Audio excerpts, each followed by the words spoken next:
કેમ છો વિદ્યાર્થી મિત્રો? એઓડીમાં આપણે આગળ વધીએ તો અત્યાર સુધી એઓડીના આપણે 4 મુખ્ય ઉપયોગ કવર કરી ગયા. પહેલો ઉપયોગ કવર કર્યો દર માપક તરીકે વિકલિતનો ઉપયોગ, બીજા ઉપયોગ તરીકે અંદાજિત એટલે કે આસન્ન મૂલ્ય મેળવવા માટે અને સાથે જ ત્રુટિ માપક તરીકે, ત્રીજા નંબર પર સ્પર્શક અને અભિલંબ એટલે ભૂમિતિમાં વિકલન કઈ રીતે કામ કરે છે એની વાત કરી. 4 નંબર પર વધતું વિધેય, ઘટતું વિધેય, ચુસ્ત વધતું વિધેય, ચુસ્ત ઘટતું વિધેય નક્કી કરવા માટે વિકલન કઈ રીતે કામમાં આવે છે ત્યાં સુધી આપણે વાત કરી. હવે ત્યાંથી એક સ્ટેપ આગળ વધીએ તો એનો છેલ્લો જે ઉપયોગ છે એ છે મહત્તમ ન્યૂનતમ મૂલ્ય મેળવવા માટે. ફંક્શન આપે છે એટલે વિધેય આપે છે, અંતરાલ આપે છે અને પ્રશ્ન આપણને કરશે કે આપેલ અંતરાલમાં આપેલ વિધેય મહત્તમ કેટલું મૂલ્ય ધારણ કરી શકે, ન્યૂનતમ કેટલું મૂલ્ય ધારણ કરી શકે. પછી એવું પણ કહી શકે કે આ આટલો અંતરાલ છે, આખો અંતરાલ છે એનો અમુક ભાગ આપે, નાનો એવો ભાગ. આખો અંતરાલ આટલો છે, ધારો કે એનો આટલો નાનો એવો ભાગ આપે, એ ભાગની અંદર વિધેયનું મહત્તમ મૂલ્ય કેટલું આવે છે, એ ભાગમાં વિધેયનું ન્યૂનતમ મૂલ્ય કેટલું આવે છે. આ પ્રકારના તમામ પ્રશ્નોના જવાબ આપણે આપવાના છે. કોની મદદથી? વિકલિતની મદદથી. અત્યાર સુધી મહત્તમ ન્યૂનતમ મેળવવામાં ત્રિકોણમિતિનો આપણે ઉપયોગ કરતા હતા. દ્વિઘાત સમીકરણ જેવું હોય તો પૂર્ણ વર્ગ બનાવીને ગ્રાફની મદદથી સોલ્વ કરતા હતા. હવે કોઈ પણ ફંક્શન આપે એનું મહત્તમ ન્યૂનતમ મૂલ્ય આપણે વિકલનની મદદથી કાઉન્ટ કરશું ને બહુ સરળતાથી કાઉન્ટ કરશું. ધ્યાન આપે, મહત્તમ ન્યૂનતમમાં મુખ્ય 4 ભાગ પડવાના.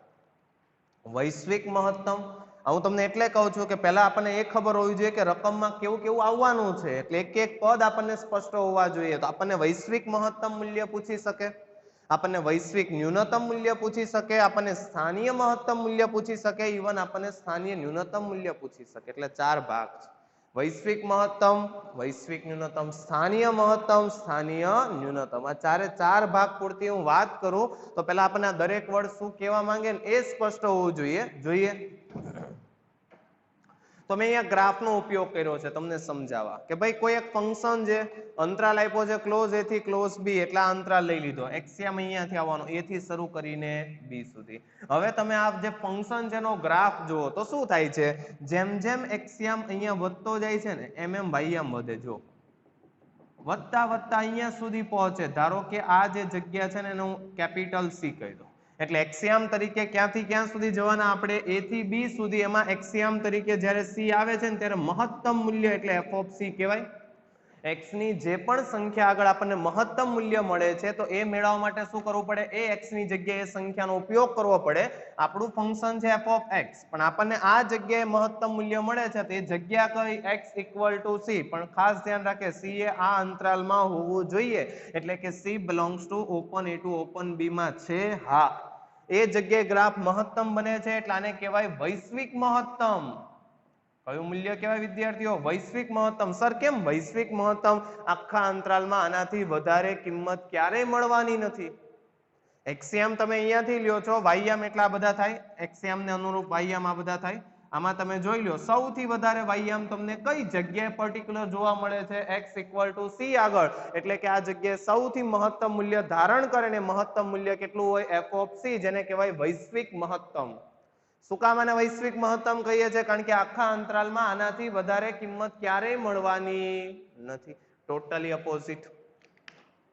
વૈશ્વિક ન્યૂનતમની વાત કરીએ, ફરીથી ફંક્શન આ જ છે, પણ હવે તમે ગ્રાફ જુઓ શું થાય છે. એ આગળ વિધેયનું મૂલ્ય અહીંયા મળે છે, ત્યાંથી આગળ વધો એમ મૂલ્ય ઘટતું જાય છે, ઘટતું જાય છે, ઘટતું જાય છે. એક સ્થિતિ એવી આવે છે કે જ્યાં સૌથી ન્યૂનતમ મૂલ્ય છે એના પછી વધવાનું શરૂ થાય. જો મૂલ્ય હવે વધતું જાય છે તો જુઓ તો આ a થી b સુધીના અંતરાલમાં વિધેય સૌથી ન્યૂનતમ કિંમત કઈ જગ્યાએ ધારણ કરે? આ જગ્યાએ. આ જગ્યાને ફરીથી કહું x equal to c. તો આ જે મૂલ્ય મળે, વાયમ મળે, એને શું કહેવાય વિદ્યાર્થીઓ? f of c. તો આ બને વૈશ્વિક ન્યૂનતમ. આ શું બને? વૈશ્વિક ન્યૂનતમ. એટલે એક વિદ્યાર્થીને કોન્સેપ્ટ ગ્રાફ પરથી સ્પષ્ટ હોવો જોઈએ. પછી હું થિયરી ચલાવું છું, કઈ રીતે સ્ટેપ ફોલો કરવાના છે, બધા દાખલા એક જ રીતે ગણવાના છે, બધી વાત થઈ જશે.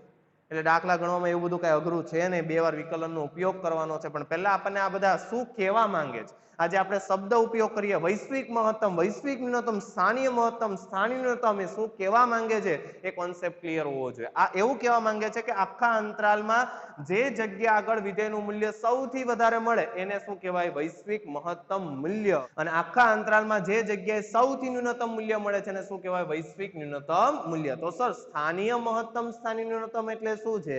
જો આ પેલા જેવું થયું કે નહીં, આખું ગુજરાત બોર્ડ છે, ફોર એક્ઝામ્પલ ગુજરાત બોર્ડ છે, આખા ગુજરાતની વાત કરીએ તો આખા ગુજરાતમાં એક્ઝામ લેવાય, બોર્ડની 12th ની એક્ઝામ લેવાય, બરાબર? એમાં આખા ગુજરાતમાં જે સૌથી પહેલા નંબર આવે એને વૈશ્વિક મહત્તમ કહેવાય. કેમ વૈશ્વિક મહત્તમ? કે ભાઈ પછી ગુજરાતમાં એનાથી વધારે માર્ક્સ કોઈના અવેલેબલ નથી, એટલે વૈશ્વિક મહત્તમ. પણ પર્ટિક્યુલર તમે એક સ્કૂલ પૂરતી વાત કરો, ધારો કે એક સ્કૂલ પૂરતી વાત કરો તો આ સ્કૂલની અંદર જે હાઈએસ્ટ છે આ સ્કૂલ પૂરતો શું કહેવાય? સ્થાનીય મહત્તમ. આ સ્કૂલ જે છે, આ શાળા જે છે એ પૂરતો એ વિદ્યાર્થી કેવો છે? મહત્તમ. પણ શું એ વૈશ્વિક મહત્તમ છે? આખા ગુજરાતમાં પહેલા નંબરે છે એ જરૂરી નથી. એટલે આ બંને વચ્ચેનો ભેદ છે, સ્થાનીય મહત્તમ ને વૈશ્વિક મહત્તમ. કોઈ એક ખેલાડી બહુ સારો બેટ્સમેન છે પણ એ સુરત લેવલે છે અથવા સ્ટેટ લેવલે છે, પણ શું એ ખેલાડી ખરેખર ઇન્ટરનેશનલ લેવલ પર સ્ટાર છે? વૈશ્વિક મહત્તમ ને સ્થાનીય મહત્તમમાં મુખ્ય ફરક જ આ છે. આખા વર્લ્ડની અંદર જે ટોપ પ્લેયર છે ને વૈશ્વિક મહત્તમ કહેવાય, પણ અહીંયા સુરતની અંદર જે અહીંયા રમાતી હોય જનરલી મેચ, લોકલ મેચ રમાતી હોય એમાં સારું એવું રમતો હોય એને શું કહેવાય? સ્થાનીય મહત્તમ. એટલે આ બંને વચ્ચેનો ભેદ બહુ સ્પષ્ટ કરે. સ્થાનીય મહત્તમ એટલે શું થાય? પર્ટિક્યુલર આખા ભાગની અંદરથી અમુક ભાગ પૂરતું શું મળે? મહત્તમ. અને વૈશ્વિક મહત્તમનો મિનિંગ શું થાય? આખા અંતરાલ પર, આપણો આખો જે અંતરાલ છે એમાં સૌથી મહત્તમ કિંમત ધારણ કરે એને કહેવાય વૈશ્વિક મહત્તમ. સ્પષ્ટ કરીએ. જો આ વૈશ્વિક મહત્તમ થઈ ગયું. હવે સ્થાનીય મહત્તમની વાત કરું. જો ફરીથી ફંક્શન એ જ છે, અંતરાલે એ છે A થી B સુધી, પણ અળવિતરો દોર્યો સમજાવવા માટે. તો આ રીતનો ગ્રાફ છે, બરાબર? હવે જો મને આટલા ભાગ પૂરતો પ્રશ્ન કરવામાં આવે, C માઇનસ ડેલ્ટા થી C પ્લસ ડેલ્ટા, આટલો જ ભાગ કે જે ખરેખર કોનો ઉપગણ છે? આ ગણ એ કોનો ઉપગણ છે? ક્લોઝ A થી ક્લોઝ B. આ જે ગણ છે આખી નાત છે એમાંથી કંઈક ઉપગણ લીધો, નાનો એવો ભાગ લીધો, કેટલો? C માઇનસ ડેલ્ટા થી C પ્લસ ડેલ્ટા. હવે આ એ રીતે લીધું છે કે C આગળ આટલા ભાગની વાત કરો ને તો y આમ જો વધે, અહીંયા સૌથી ઘટે. એટલે આ જે મળે ને એ આટલા ભાગ પૂરતું મહત્તમ છે, આખા પૂરતું ને આખા પૂરતું તો આ મહત્તમ છે. જો આની કમ્પેરમાં આ y વધારે છે, એટલે વૈશ્વિક મહત્તમ તો આ બિંદુ છે, વૈશ્વિક મહત્તમ અહીંયા છે. ખાસ ધ્યાનમાં રાખે, વૈશ્વિક મહત્તમ આ છે, આ બધામાં સૌથી ન્યૂનતમ એટલે આ વૈશ્વિક ન્યૂનતમ છે. પરંતુ હું અત્યારે વાત કરું છું સ્થાનીય મહત્તમ. તો આટલા સ્થાન પૂરતું કે જે જગ્યાએ સૌથી, આટલા સ્થાનની અંદર આ જગ્યાએ મહત્તમ મળે છે તો આને કહેવાય સ્થાનીય મહત્તમ. આટલા સ્થાન પૂરતું કેવું છે? મહત્તમ. પણ એ કેટલો અંતરાલ છે? C માઇનસ ડેલ્ટા થી C પ્લસ ડેલ્ટા. સિલેક્શન કઈ રીતે થયું? આટલા ભાગમાં જે મહત્તમ છે કઈ જગ્યાએ છે? C આગળ. એનાથી આ બાજુનો ભાગ એટલે એમાં કઈક ઘટાડો થાય અને કઈક એટલે ડેલ્ટા. ખૂબ જ સૂક્ષ્મ એટલે ડેલ્ટા લીધું છે. તો આ બાજુનો ભાગ એટલે C માઇનસ ડેલ્ટા, કારણ કે આપણને ખબર સંખ્યા રેખા પર ડાબી બાજુ જઈએ એમ મૂલ્યમાં શું થાય? ઘટાડો. અને આ બાજુ જાઓ એમ પ્લસ ડેલ્ટા. એટલે આટલા ભાગ પૂરતું આ મૂલ્ય જે છે ને એને કહેવાય સ્થાનીય મહત્તમ.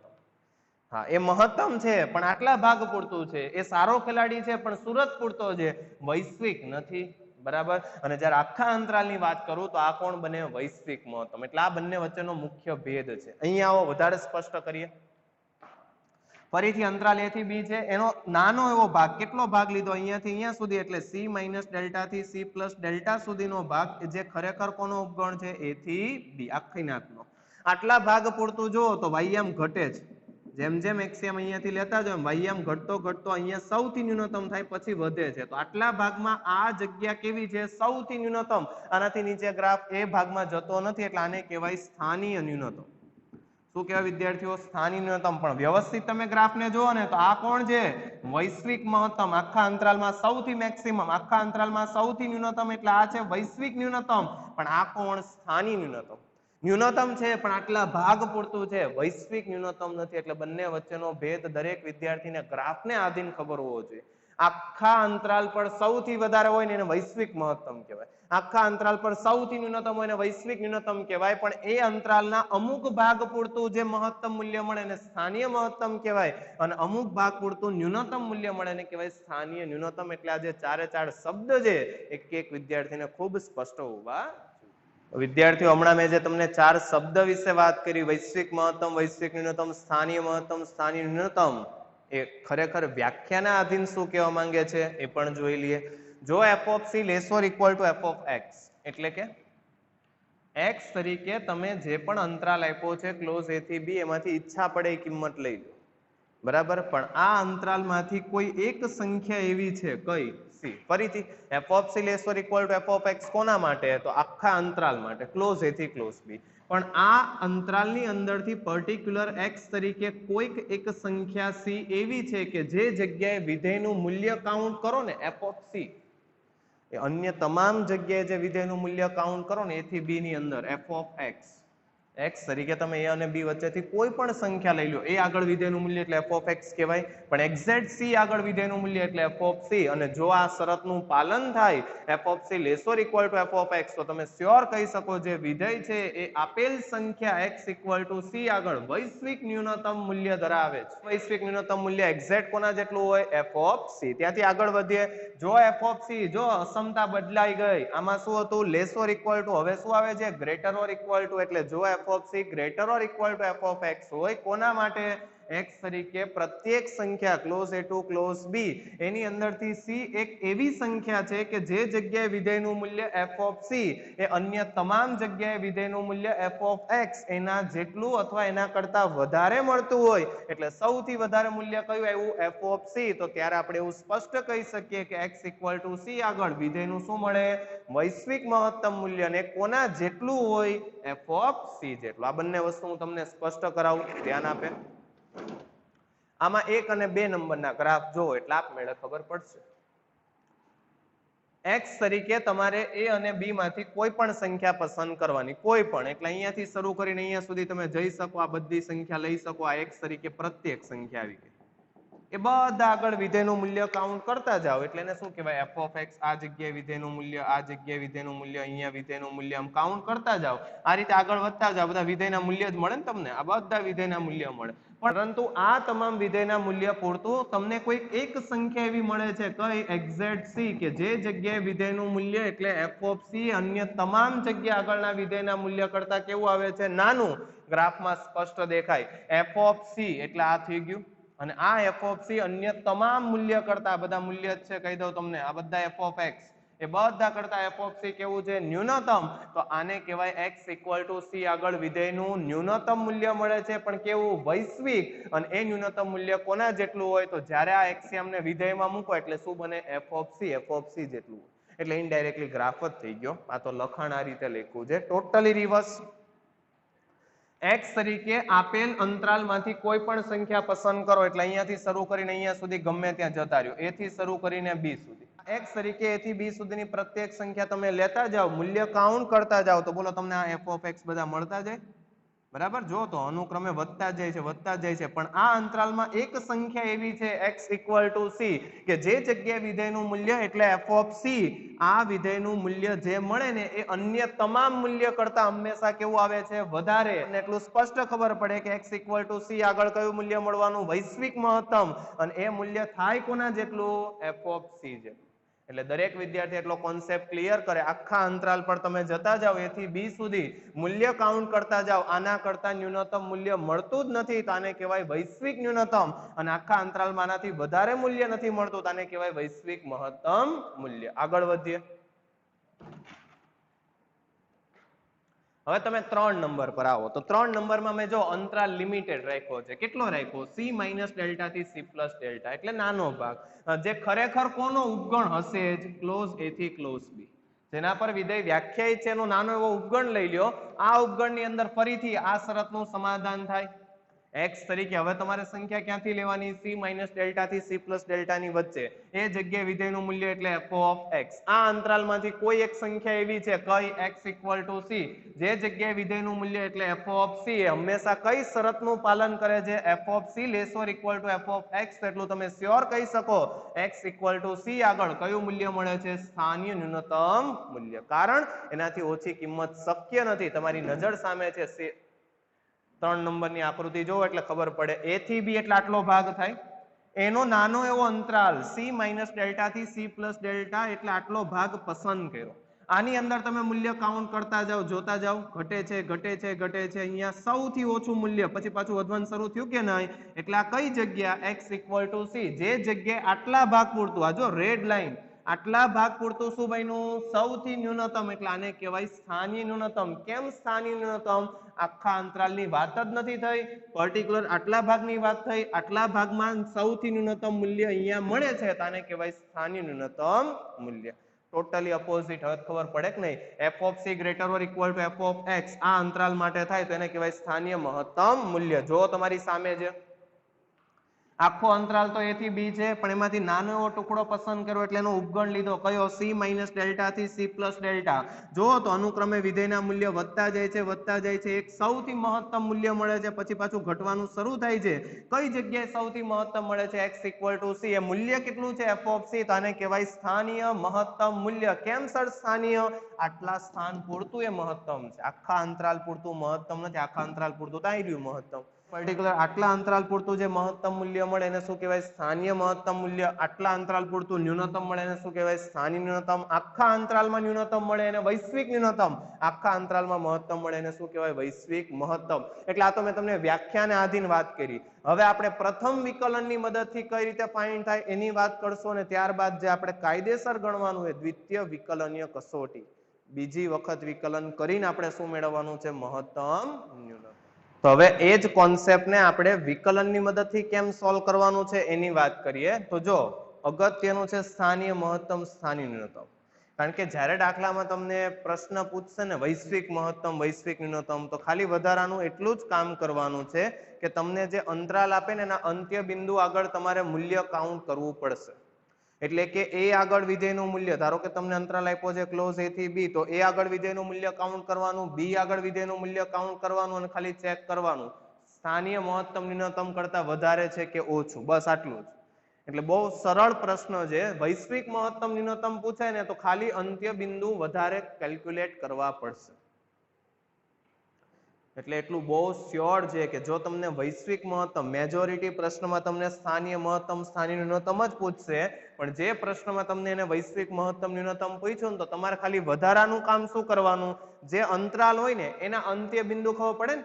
ધારો કે આમ અંતરાલ લખ્યો છે 1 to 4, તો આનું એક બિંદુ કયું કહેવાય 1 અને એક કયું કહેવાય 4. આ બંને જગ્યાએ વિધેયનું મૂલ્ય કાઉન્ટ કરવાનું. એટલે f of 1 મેળવવાનું, f of 4 મેળવવાનું અને આ બંને મેળવીને ચેક કરી લેવાનું આપણને જે સ્થાનીય મહત્તમ સ્થાનીય ન્યૂનતમ મળ્યું છે એની કરતા વધારે ઓછું થાય છે. જો થાય તો આ જવાબમાં વૈશ્વિક મહત્તમ ન્યૂનતમ બને. નથી થતું તો જે તમને સ્થાનીય મહત્તમ ન્યૂનતમ મળ્યું એ જ કોણ બનશે, વૈશ્વિક મહત્તમ ન્યૂનતમ. અત્યારે હું કહું છું પણ થોડીક ઓછી ખબર પડશે કારણ કે થિયરી છે.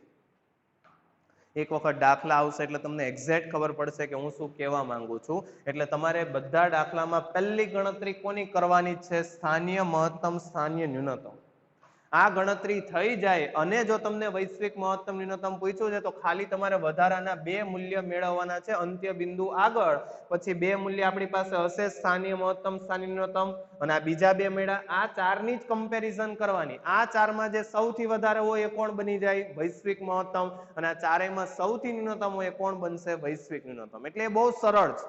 આટલું દરેક વિદ્યાર્થી યાદ રાખે. વૈશ્વિક મહત્તમ ન્યૂનતમની ગણતરી બહુ સરળ છે, પણ ધ્યાન કોની અંદર રાખવાનું, સ્થાનીય મહત્તમ ન્યૂનતમ. કારણ બહુ સ્પષ્ટ છે. કોઈ પણ દાખલો હોય એમાં વૈશ્વિક મહત્તમ ન્યૂનતમ તો કદાચ પૂછશે, બાકી સ્થાનીય મહત્તમ ન્યૂનતમ તો દરેક દાખલામાં જોઈશે. એટલે આની ગણતરી દરેકને આવડતી હોવી જોઈએ. શું કહેવા માંગે છે જોઈએ. પ્રથમ વિકલિત, અમારે એટલે લખવું પડ્યું કે આપણે બંને વિકલનની મદદથી મહત્તમ ન્યૂનતમ લાવી શકીએ. પ્રથમ વિકલનની મદદથી નહીં આવે, દ્વિતીય વિકલનની મદદથી નહીં આવે, પણ પ્રથમ વિકલનની મદદથી થોડુંક અઘરું પડે કમ્પેર ટુ દ્વિતીય વિકલન. દ્વિતીય વિકલનમાં દાખલો બહુ સરળ થાય અને આપણે દરેક દાખલો દ્વિતીય વિકલનની મદદથી જ ગણવાનો છે, પણ દ્વિતીય વિકલનની અમુક લિમિટેશન છે. પહેલું વિકલન 0 થઈ ગયું ને એ જ જગ્યાએ ધારો કે x ઇક્વલ ટુ c, એ જગ્યાએ પહેલું વિકલન એટલે f ડેશ c 0 થઈ ગયું. અને જો દ્વિતીય વિકલન એ ઇક્વલ ટુ 0 થઈ ગયું f ડબલ ડેશ c, ફરીથી x ઇક્વલ ટુ c આગળ પહેલું વિકલન 0 થાય છે, દ્વિતીય વિકલન એ 0 થાય છે, તો ત્યાંથી આપણને ખબર પડી જશે દ્વિતીય વિકલન કોઈ કામમાં નહીં આવે. એટલે દ્વિતીય વિકલિતની મદદથી તમે ક્યારેય સ્થાનીય મહત્તમ ન્યૂનતમ નહીં લાવી શકો. અને આ લિમિટેશન છે, અને આ લિમિટેશન એટલે આ મર્યાદાને દૂર કરવા આપણે શું શીખીએ છીએ, પ્રથમ વિકલિત. આપણે દરેક દાખલા દ્વિતીય વિકલિતની મદદથી જ સોલ્વ કરવાના છે, પણ મેં એની લિમિટેશન કીધી. અમુક દાખલામાં પહેલું વિકલન 0 થયું, એ જ જગ્યાએ જો બીજું વિકલન 0 થઈ ગયું તો દ્વિતીય વિકલનની મદદથી આપણે મહત્તમ ન્યૂનતમ લાવી નહીં શકીએ. આ સ્થિતિમાં કમ્પલસરી દાખલો કોની મદદથી ગણવો પડશે? પ્રથમ વિકલિતની મદદ. એટલે આ થિયરી પહેલા ચલાવું છું. પ્રથમ વિકલિત આપણને આવડતું હોવું જોઈએ. જ્યારે દ્વિતીય વિકલિત કામ નહીં આપે ત્યારે કોની પાસે આવવું પડશે? આપણે પ્રથમ વિકલિત, અને આની મદદથી આપણે દાખલો સોલ્વ કરશું. ધ્યાન આપે. all of x belongs to c minus h to c. આના માટે f dash x less than 0. હવે જો અમારે એટલે જ કેવું પડે f dash x less than 0 એટલે હમણાં જ તમે ભણી ગયા. વિકલિતનો ચોથો ઉપયોગ શું હતો? વધતું ઘટતું વિધેય નક્કી કરવા માટે વિકલિતનો ઉપયોગ. આપણે બહુ સ્પષ્ટતા સાથે જોઈ ગયા કે જ્યારે જ્યારે f dash x greater than 0 થાય તો આને ચુસ્ત વધતું વિધેય કહેવાય. f dash x less than 0 થાય તો એને ચુસ્ત ઘટતું વિધેય કહેવાય. અને વધતું ઘટતું વિધેય કઈ રીતે બિહેવ કરે દરેક વિદ્યાર્થીને ખબર છે. આ ભાગમાં વિધેય વધે છે તો જેમ જેમ એક્સિયમ વધે એમ વાયમ વધવો જોઈએ, અને ઘટતું વિધેય એટલે એનો ગ્રાફ આ રીતે આવે. જેમ જેમ એક્સિયમ વધે એમ વાયમમાં શું થાય? ઘટાડો. એટલે પહેલું વિકલન ઘણું રિપ્રેઝન્ટ કરે. આ f dash x less than 0 નો મીનિંગ શું થાય છે? આ અંતરાલમાં વિધેય ઘટે છે. આગળ વધીએ, એના પછીનો અંતરાલ લીધો c થી c plus h, તો એના માટે f dash x કેવું બને છે? પોઝિટિવ, વધે છે. શું બતાવે છે? આ અંતરાલમાં ઘટે છે, આ અંતરાલમાં વધે છે. તો આ થાય છે કઈ જગ્યાએ? ક્રોસિંગ. ક્રોસિંગમાં ખબર પડે. પહેલા તો શું થયું? આ અંતરાલમાં ઘટે છે, વિધેય ઘટતું વિધેય છે. આ અંતરાલમાં વધતું વિધેય છે, તો ક્રોસિંગ કઈ જગ્યાએ થયું? x equal to c. તો આ x equal to c આગળ જ આપણને શું મળવાનું? સ્થાનીય ન્યૂનતમ મૂલ્ય. આ તો જગ્યા છે, એડ્રેસ છે. વ્યક્તિ કોણ? f of c. આપણને ખબર પડી સ્થાનીય ન્યૂનતમ મૂલ્ય મળશે. કઈ જગ્યાએ મળશે? x equal to c આગળ. પણ કોના જેટલું મળશે? f of c. ગ્રાફ જોઈએ, ખબર પડે. જો આ ગ્રાફ જો 1 નંબરનો c minus h થી c સુધીનો ભાગ જુઓ તો અનુક્રમે વાયમમાં ઘટાડો થાય છે. ઘટાડો થાય એટલે ઘટતું વિધેય, એટલે પહેલું વિકલન કમ્પલસરી કેવું હોય? Less than 0. આ ભાગને જુઓ તો આ ભાગની અંદર જેમ જેમ એક્સિયમ વધે છે તેમ તેમ બોલો વાયમ વધે છે, એટલે વધતું વિધેય, એટલે પહેલું વિકલન ગ્રેટર ધેન 0. તો થયું શું? અહીંયા નેગેટિવ, અહીંયા પોઝિટિવ, તો બધું ક્રોસિંગ થયું કઈ જગ્યાએ? x equal to c આગળ. એટલે આ જગ્યાને શું કહેવામાં આવે? નિશાની બદલાય. આ જગ્યાએથી નિશાની બદલાણી. અહીંયા તો નેગેટિવ હતું, અહીંયા પોઝિટિવ હતું. નેગેટિવ માંથી પોઝિટિવમાં જવા માટે ક્રોસિંગ તો કરવું પડે ને, એટલે આ જગ્યાએ વિધેય અચળ છે, f dash c equal to 0 હોય. ફરીથી અહીંયા ગ્રાફ આ રીતે બિહેવ કરે છે, એટલે ઘટતું વિધેય, અહીંયા વધતું વિધેય. તો જે જગ્યાએ અચળ થાય ને એ જગ્યા કઈ? x equal to c. તો આ જગ્યાએ તમને કયું મૂલ્ય મળવાનું? સ્થાનીય ન્યૂનતમ. અને મૂલ્ય હોય કોના જેટલું? f of c. Totally opposite. શું કીધું છે? all of x belongs to c minus h to c માટે f dash x greater than 0. આ ભાગની અંદર f dash x કેવું બને છે? greater than 0. c થી c plus h માટે f dash x કેવું? less than 0. એટલે વધતું વિધેય, ઘટતું વિધેય. તો આ જગ્યાએ અચળ થયું. તો ગ્રાફ પરથી તમને સ્પષ્ટ ખબર પડે સ્થાનીય મહત્તમ મૂલ્ય કઈ જગ્યાએ મળે? x equal to c આગળ. અને કોના જેટલું મળે? f of c. એટલે આ બંને ગ્રાફ પરથી જ ખબર પડી જાય. અહીંયા વધે છે એટલે પહેલું વિકલન પોઝિટિવ થાય. આ ભાગમાં ઘટે છે એટલે પહેલું વિકલન નેગેટિવ થાય. તો પોઝિટિવ માંથી નેગેટિવમાં જવા ક્રોસિંગ તો કરવું પડે ને, અને ક્રોસિંગ કઈ જગ્યાએ થાય? 0 આગળ. એટલે અહીંયા પહેલું વિકલન કમ્પલસરી કેવું હોય? 0. એટલે આ જગ્યા આગળ આપણને શું મળે? સ્થાનીય મહત્તમ મૂલ્ય કોના જેટલું મળે? f of c. એટલે ગ્રાફ જ યાદ રાખવાનો. થિયરી યાદ રાખવા જશો ને તો ભૂલી જશો. ગ્રાફ જ કમ્પ્લીટ સમજવાનો. c માઇનસ h થી c વાળા ભાગમાં વધે છે, c થી c પ્લસ h માં ઘટે છે. તો કોન્સ્ટન્ટ કઈ જગ્યાએ થયું? x ઇક્વલ ટુ c આગળ. તો ત્યાં સ્થાનીય મહત્તમ જ હોય. ઘટે છે, અચળ થાય છે, વધે છે, તો જ્યાં અચળ થયું ને ત્યાં સ્થાનીય ન્યૂનતમ જ હોય. ફરીથી વધે, અચળ થાય, ઘટે, તો જ્યાં અચળ થાય ને ત્યાં શું મળે? સ્થાનીય મહત્તમ. ઘટે, અચળ થાય, વધે, તો જ્યાં અચળ થાય ત્યાં શું મળવાનું? સ્થાનીય ન્યૂનતમ. વિદ્યાર્થીઓ ત્યાંથી આગળ વાત કરવી છે દ્વિતીય વિકલિત કસોટી. તો દ્વિતીય વિકલિત કસોટી એટલે 2 વખત વિકલન કરવાનું. હવે આ કઈ રીતે કામ કરે છે એ જુઓ. તો પહેલા તો કયું કામ કરવાનું? f dash equal to 0 મેળવવાનું. f dash x ને 0 બતાવો એટલે આપમેળે એક સંખ્યા મળશે, ને એ સંખ્યા કઈ હશે? x equal to c. આ એટલા માટે કરવાનું છે કારણ કે આપણે ગ્રાફ પરથી એટલું શ્યોર જોઈ ગયા, વિધેય વધે, અચળ થાય, ઘટે. તો જે જગ્યાએ અચળ થાય ને ત્યાં જ તમને મહત્તમ મળે. તેનાથી ટોટલ ઓપોઝિટ ઘટે છે એટલે લેસ ધેન 0, પહેલું વિકલન લેસ ધેન 0, પછી અચળ થાય એટલે ઇક્વલ ટુ 0, અને પછી વધે એટલે ગ્રેટર ધેન 0. તો ઘટે, અચળ થાય, વધે, ત્યારે અચળ થાય ને ત્યાં તમને સ્થાનિય ન્યૂનતમ મળે. એટલે બંને કેસમાં જ્યાં વિધેય અચળ થાય ને, વધે, અચળ થાય, ઘટે, અથવા ઘટે, અચળ થાય, વધે, ત્યારે જ તમને મહત્તમ કે ન્યૂનતમ મૂલ્ય મળે છે. એટલે ખાસ ધ્યાનમાં રાખે f' ને ઇક્વલ ટુ 0 બતાવે. કારણ કે આપણને બધાને ખબર છે પહેલું વિકલન 0 કઈ જગ્યાએ થાય, જ્યાં વિધેય અચળ બનતું હોય, અને અચળ બને એ જગ્યા કઈ હશે, એને આપણે નામ આપશું c, x equal to c. એટલે f' ઇક્વલ ટુ 0. અહીંયાથી આપણને સંખ્યા મળી ગઈ x ઇક્વલ ટુ c. આ સંખ્યાને દ્વિતીય વિકલનમાં મૂકવાની. પહેલેથી આપણે વિધેય હશે એટલે હું સ્ટેપ લખાઈ દઈશ. પહેલું વિકલન કરી નાખશું, દ્વિતીય વિકલન કરશું, પહેલા વિકલનને 0 બતાવશું, સામે ચાલીને બતાવશું, કારણ કે પહેલું વિકલન 0 બતાવશો ત્યારે વિધેય અચળ ક્યાં બને ને એ સંખ્યા મળે, ને એ જ સંખ્યા આપણા માટે કોણ બનવાની છે, x ઇક્વલ ટુ c. એટલે f' ને 0 બતાવશો, ત્યાંથી એ સંખ્યા મેળવશો x ઇક્વલ ટુ c, એટલે f' ઇક્વલ ટુ 0 થઈ ગયું. એ જ સંખ્યાને દ્વિતીય વિકલનમાં મૂકવાની, એટલે f''c. હવે જેવું તમે એને દ્વિતીય વિકલનમાં મૂકો ને એટલે બે કેસ સર્જાય. ક્યાં તો એનો જવાબ લેસ ધેન 0 થશે અથવા ગ્રેટર ધેન 0. જો એનો જવાબ લેસ ધેન 0 થાય, દરેક વિદ્યાર્થી ખાસ ધ્યાનમાં રાખે f' ઇક્વલ ટુ 0 છે એટલે અહીંયાથી x ઇક્વલ ટુ c મળી ગયું. આ જે પણ સંખ્યા છે x ઇક્વલ ટુ c, એને આપણે દ્વિતીય વિકલનમાં મૂકીએ છીએ, અને જો દ્વિતીય વિકલન લેસ ધેન 0 થાય તો આપણને સ્થાનીય મહત્તમ મૂલ્ય મળે, અને જો દ્વિતીય વિકલન ગ્રેટર ધેન 0 થાય તો એ જ જગ્યાએ આપણને સ્થાનીય ન્યૂનતમ મૂલ્ય મળશે. ફરીથી f' ને 0 બતાવશું એટલે ત્યાંથી જે સંખ્યા મળશે આપણા માટે કોણ બને, x ઇક્વલ ટુ c. આ સંખ્યાને દ્વિતીય વિકલનમાં મૂકી દો. જો દ્વિતીય વિકલન લેસ ધેન 0 થયું તો સ્થાનીય મહત્તમ મૂલ્ય મળે, ગ્રેટર ધેન 0 થયું તો સ્થાનીય ન્યૂનતમ મૂલ્ય મળે, અને જો ઇક્વલ ટુ 0 થઈ ગયું, હમણાં જ તમને સમજાવ્યું એ રીતે દ્વિતીય વિકલનની મદદથી ક્યારેય મહત્તમ ન્યૂનતમ મળશે નહીં. આ સ્થિતિમાં આપણે કમ્પલસરી કોની હેલ્પ લેવી પડશે, પ્રથમ વિકલિત, અને પ્રથમ વિકલિતની મદદથી મહત્તમ ન્યૂનતમ લાવશું. ફરીથી એક વખત કહી દઉં, f' ને 0 બતાવો એટલે x ઇક્વલ ટુ c મળે, એટલે એ સંખ્યા મળી ગઈ કે જ્યાં પહેલું વિકલન શું બને છે, ઇક્વલ ટુ 0.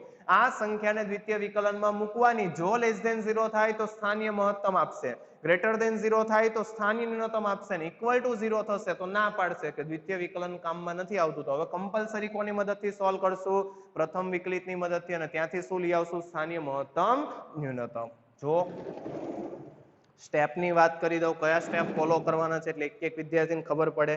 દરેક દાખલો આટલા જ સ્ટેપની અંદર પૂરો થશે, આનાથી વધારે એક સ્ટેપ નથી. ખાસ ધ્યાન રાખે. પહેલું શું કરશું, f' મેળવશું, f" મેળવશું. જે પણ મૂળ વિધેય આપ્યું છે એનું એકવાર વિકલન કરો, એનું બીજી વાર વિકલન કરો, એટલે f' મળી ગયું, f" મળી ગયું. હવેનું કામ f' ને 0 બતાવો. કારણ મેં તમને કીધું એમ, ઘટે, અચળ થાય, વધે તો ન્યૂનતમ મળે, વધે, અચળ થાય, ઘટે ત્યારે મહત્તમ મળે. પણ બંને કેસમાં એને અચળ તો થવું પડે કે નહીં, અને અચળ કઈ જગ્યાએ થાય કે જ્યારે પહેલું વિકલન 0 થાય, એટલે આપણે પહેલા વિકલનને 0 બતાવશું. f' ને સામે ચાલીને 0 લેશું, એટલે ત્યાંથી આપણને x તરીકે જે પણ સંખ્યા મળે આપણા કેસમાં કોણ બને, c. આ જે સંખ્યા મળી એને દ્વિતીય વિકલનમાં મૂકશું, એટલે f" માં. તો એની મદદથી ત્રણ શક્યતા ઉત્પન્ન થાય કે ક્યાં તો દ્વિતીય વિકલન એ જગ્યાએ લેસ ધેન 0 થાય, જે જગ્યાએ પહેલું વિકલન અચળ થાય છે એ સ્થાન અથવા એ સંખ્યાને હું દ્વિતીય વિકલનમાં મૂકું, એટલે ત્રણ શક્યતા, ક્યાં તો નેગેટિવ અથવા પોઝિટિવ અથવા 0. જો નેગેટિવ થાય તો સ્થાનીય મહત્તમ મળશે, જો ગ્રેટર ધેન 0 થાય તો સ્થાનીય ન્યૂનતમ મળશે, અને જો ઇક્વલ ટુ 0 થાય તો પ્રથમ વિકલિત પાસે જવાનું, ને પ્રથમ વિકલિતમાં બે ભાગ, એ દરેકને ખબર છે. આ ભાગમાં f' કેવું છે, ગ્રેટર ધેન 0, એટલે વધે, અચળ થાય, ઘટે તો સ્થાનીય મહત્તમ આપે, ઘટે, અચળ થાય, વધે તો તમને શું મળશે, સ્થાનીય ન્યૂનતમ. હવે જો એના પછીનું એક સ્ટેપ, આ ઓપ્શનલ સ્ટેપ. ઓપ્શનલ એટલે કહું છું, રકમમાં કીધું હોય ને તો જ ગણતરી કરવાની. જો તમને રકમમાં વૈશ્વિક મહત્તમ, વૈશ્વિક ન્યૂનતમ પૂછેલું છે તો હંમેશા તમને અંતરાલ ક્લોઝ આપશે. ખાસ ધ્યાનમાં રાખે, અંતરાલ કેવો આપશે, ક્લોઝ. સ્થાનીય મહત્તમ ન્યૂનતમ માટે ક્લોઝ અંતરાલ આપે જરૂરી નથી, એના માટે વિવૃત અંતરાલ આપે તોય કોઈ વાંધો નથી. પણ જો એને વૈશ્વિક મહત્તમ ન્યૂનતમ પૂછવું છે તો કમ્પલસરી અને ક્લોઝ ઇન્ટરવલ જ આપવો પડશે, અને એ અંતરાલ છે ક્લોઝ a થી b. તો હવે જે અંત્ય બિંદુ છે ને a અને b, એ જગ્યાએ વિધેયના મૂલ્ય કાઉન્ટ કરવાના. a આગળ વિધેયનું મૂલ્ય f(a), b આગળ વિધેયનું મૂલ્ય f(b). હવે આપણી પાસે ચાર સ્થિતિ હશે, આપણી પાસે સ્થાનીય મહત્તમ અહીંયાથી હશે, સ્થાનીય ન્યૂનતમ અહીંયાથી હશે, એના સિવાયના બે મૂલ્ય અહીંયા કાઉન્ટ કર્યા F of A F of B, એટલે હવે આપણી પાસે ટોટલ 4 મૂલ્ય છે. આ ચારે ચારની કમ્પેરિઝન કરવાની, આ ચારે ચાર માંથી સરખામણી કરીને જે સૌથી વધારે હોય ને એ વૈશ્વિક મહત્તમ બને અને સૌથી ન્યૂનતમ હોય એ કોણ બનશે? વૈશ્વિક ન્યૂનતમ મૂલ્ય. આટલા સ્ટેપ એક વિદ્યાર્થી સ્પષ્ટ રાખે, આના જ આધારે આખું સ્વાધ્યાય કેલ્ક્યુલેટ થવાનું. ફરીથી પહેલું વિકલન એફ ડેશ, બીજું વિકલન એફ ડબલ ડેશ. પહેલા વિકલનને 0 બતાવો એટલે x ઇક્વલ ટુ c મળે. આ c ની કિંમત દ્વિતીય વિકલનમાં મૂકો, જો લેસ ધેન 0 થાય તો સ્થાનીય મહત્તમ ગ્રેટર ધેન 0 થાય, સ્થાનીય ન્યૂનતમ ઇક્વલ ટુ 0 થાય. પ્રથમ વિકલિતની હેલ્પ લેવી પડશે. પ્રથમ વિકલિત એટલે વધે અચળ થાય ઘટે તો સ્થાનીય મહત્તમ, ઘટે અચળ થાય વધે તો સ્થાનીય ન્યૂનતમ. અને જો તમને વૈશ્વિક મહત્તમ ન્યૂનતમ પૂછે છે તો જે અંત્ય બિંદુ છે એ જગ્યાએ વિધેયના મૂલ્ય લાવશું, એટલે કે F of A F of B. પછી આ બધાની કમ્પેરિઝન કરવાની, જે બધાથી મહત્તમ હોય એ કોણ બને? વૈશ્વિક મહત્તમ, અને બધાથી ન્યૂનતમ હોય આપમેળે કોણ બનશે? વૈશ્વિક ન્યૂનતમ મૂલ્ય.